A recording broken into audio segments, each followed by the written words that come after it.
Thankfully, he had plenty of new members of the army to test. And, thanks to his newly appointed executive, twice, he didn't actually need to lose anything during the attack, even if it was to fail. So, he had no reason not to attack that research center and take all of the nomas. And so, he started moving his people. He told Twice to start making copies of their strongest fighters. Getten, Dabi, Moonfish were also on that list, but there were quite a few more. There was no reason for them to hold back since they weren't losing anything. Redestro still didn't send any of the executive members, as those were too important to reveal so quickly. But still, their attack force was much greater than the defenses of the research center could be prepared for. Underscore underscore underscore underscore underscore underscore underscore underscore underscore underscore POV Getten underscore underscore underscore underscore underscore underscore underscore underscore underscore underscore. All of my life, I spent it pursuing strength. The power of my meta ability is everything to me, it's what I dedicated my life towards constantly improving. And yet, that insect has managed to defeat so many clones of mine. It's infuriating really. The leader has told us that he would send clones out once more. I don't want to remain behind at base, and just look like versions of myself lose to others. I know I am stronger than any fake could ever be. I know that I am stronger than any pro hero, I just need an opportunity to prove it. Maybe I'll get a chance this time. Underscore underscore underscore underscore underscore underscore underscore underscore underscore underscore POV narration underscore underscore underscore underscore underscore underscore underscore underscore underscore underscore. Sneaking into the large crowd of clones was by no means difficult for Getten to do, he even convinced one of them to remain to replace him. Their modes of transportation were quite a lot better than Getten had expected. A lot of the clones were going to be carried over to a close spot by helicopter. It was close, but it wasn't close enough for the helicopters to even be heard by the people inside the research center. The rest of the journey was traversed in various vans. It was pretty clear that those vans were made to hold the nomas. A lot of clones were going to remain behind and hold back any heroes that were to come. Namely, all of the clones of people like Moonfish and Dabi. They were both really violent and extremely combat ready. There were plenty of people cloned this time, and many of them were capable of serving as drivers too, in case they were needed. This is going to be so fun. I wonder how many of them I'll be able to take down, said one of the Dabi clones that was sitting in the same van. The clones didn't really bother hiding their thirst for blood behind the usual cold facade of the original. Their mission was quite clear to them, take as many down as you can, and die while doing so. The clones were just like the original, in both memories and appearance. But their strength was weaker. Getten just looked at the way the clones spoke to each other with interest. Twice's ability is truly powerful. Worthy of being one of the executives. The Ice ability user was one of the people that considered strength to be everything. Ever since young, all he had done was train his meta ability. And, now that he was strong, he was confident that he could help bring about a society ruled by the power of meta abilities, which was the goal of the Meta Liberation Army. He was proud of the strength he had. That's why it was frustrating for him to watch Bara just defeat so many of his clones with ease. Even if he considered Bara's ability to be powerful, he didn't think that he would lose so drastically to anyone. And, in truth, he also didn't believe that Bara would be able to actually defeat him if he were there in person. The fact that he hadn't seen the aftermath of Bara's final attack during that first internship incident certainly strengthened his view that his chances of winning were still possible. But all of that was going to start shattering soon. As the clones, all arrived at their location and jumped out of the vans. They charged the entrance with great speed, a Dabi clone melting the door and the people guarding it at the same time. The alarm was instantly sounded, as the person watching the CCTVs was wide awake and prepared for such occasions. The personnel defending the facility were all highly trained. Some even managed to fight back against the clones.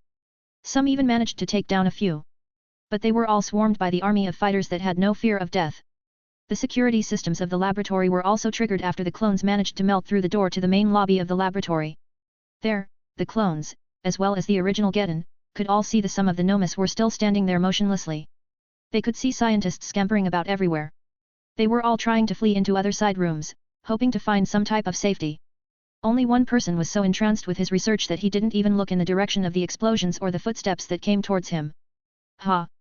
Look at this idiot! He's just ignoring us. The clone of a random member of the army pointed at the scientist. The scientist was a plain-looking middle-aged man, he seemed to be in the middle of looking at the muscle structure of one of the nomas. The clone that spoke sneered after seeing that the scientist still ignored it. He quickly slapped his arm onto the papers that the scientist was holding up.